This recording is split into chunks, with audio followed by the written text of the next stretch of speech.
Over the Hedge is a 2006 animated movie produced by DreamWorks Animation.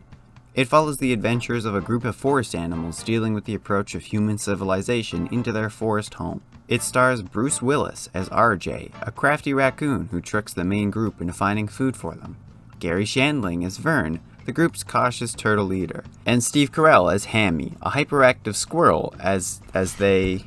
Wait a minute. Hang on, I don't think this is right. Give me a sec here, guys. No. Here we go. Let me start over.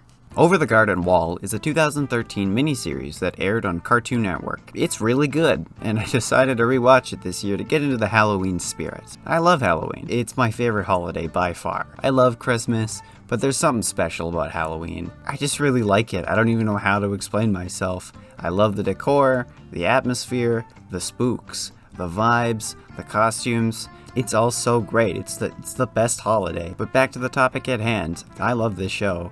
No one really talks about it, unfortunately, but it is definitely one of the most underrated shows that the network has ever put out. Was it perfect? Absolutely not, but it's still a very cool show.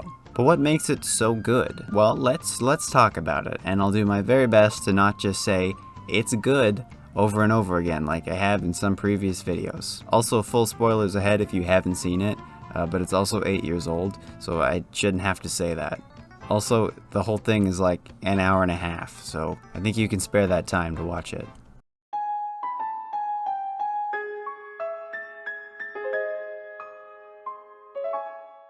The animation in this show is interesting. I like it quite a bit, but I don't really think the animation itself is anything particularly outstanding. It's not bad by any stretch, but it's nothing remarkable. The physical animation itself is serviceable. It gets the job done, it looks pretty good, and it doesn't look stilted or flat or anything, but it absolutely has that early 2010s quality to it, for better and for worse. What I do really like about this are the designs.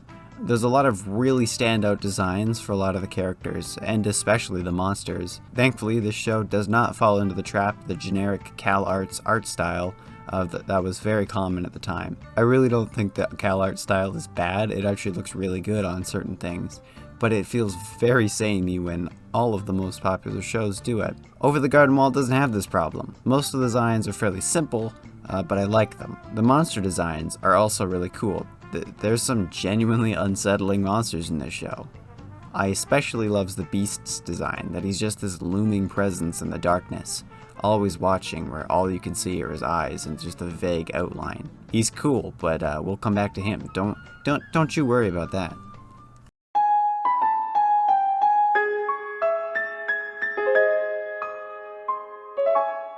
This show's pretty funny. I definitely laughed a few times, but I really wouldn't say this is a funny show overall. It definitely has its funny moments, but overall, it's not that funny, but it's also not super trying to be. Some of its jokes come off as a little out of place, especially when they come from Greg in a serious moment. That doesn't happen very often, and this show is actually really good at not tagging serious moments with jokes, but it still does it a few times. But for the most part, this show plays itself relatively seriously. It's definitely funny, but if you're looking for a show that's strictly a comedy, this isn't it. But I think that's part of its charm. It's nice to get a cartoon that actually takes itself seriously for once.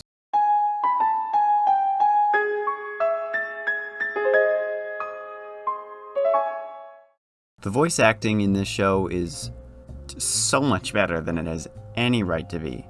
Most of the cast are fairly small names that I don't feel like mentioning, with the obviously massive exception of Elijah Wood and Christopher Lloyd, who are of course famous from an airline commercial and playing live-action Rick Sanchez, and definitely nothing else. Honestly though, everyone in the show is really good at what they do.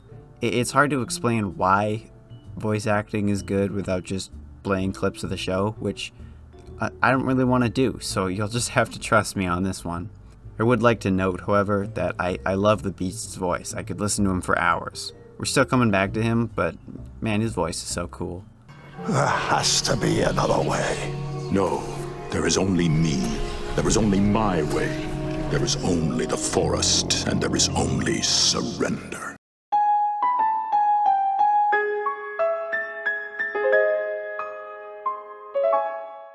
The characters in this show are pretty interesting, I'm not gonna lie. Wirt's a pretty relatable character to me. He's always overthinking everything, and he's kind of whiny. But I like him, and his arc is really good. Greg is whatever. He's fine, and he is exactly what he needs to be. But there's not that much to him. He's just a dumb little kid who has no idea what's going on, and he doesn't understand the gravity of their situation in the slightest. My favorite moment from him is probably the bit where he's talking to the Beast. It's just a well-written scene that shows his determination to help, but also that he's kind of a moron. Or the moment where he's being turned into an Edelwood tree, and the only thing he feels is regret for stealing a rock, and he doesn't even care that he's dying. I just think it's really funny and sums up his entire character. Beatrice is fine. I like her, but she doesn't really add that much to the story, to be honest. She's definitely important, and she's not useless or uninteresting, but she's not as good as some of the other characters. Also, she kind of just leaves in the middle of the show. She comes back, but she goes away for a few episodes. I really love the Woodsman, though. He's probably my favorite character other than the Beast.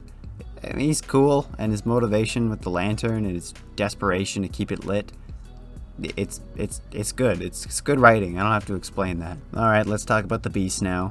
The Beast is one of the coolest antagonists in any cartoon I've ever seen. He's right up there with Bill Cipher, which is high praise coming from me. You don't really see too much of him, and you never really find out exactly who or what he is, but that's a good thing. He stays a mystery, and that's part of why he's so interesting.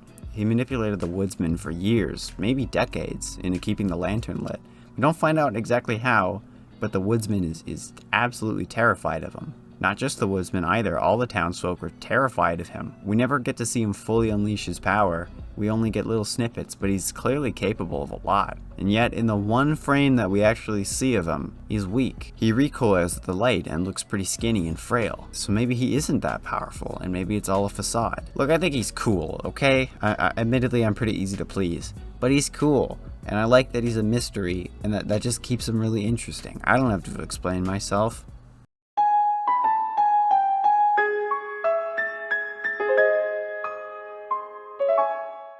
Alright, let's get to the real meat and potatoes.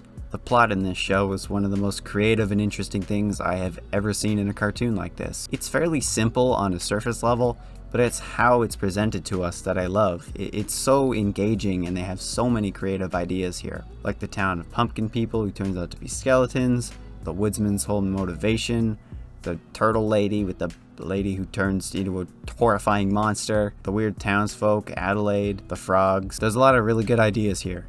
Also, it's creepy. Unfortunately, though, this show isn't perfect, and the middle of the show struggles quite a bit with filler. It's only a 10 episode show, so you shouldn't have to make filler episodes, but for some reason they did. Now, I'm gonna be honest, none of these episodes are bad, and I actually like them, and they usually have at least one scene or two that is plot relevant, but the episodes that are fully plot are far superior. Like, did we really need an episode where the boys just hang out at school all day? Or an episode where they sneak aboard a frog riverboat and pretend to be in the band? Or an episode that takes place mostly inside Greg's imagination? Like I said, the filler's not bad, but the whole show is only like an hour and a half. There was no reason to put filler in here, just make more plot or make the show shorter.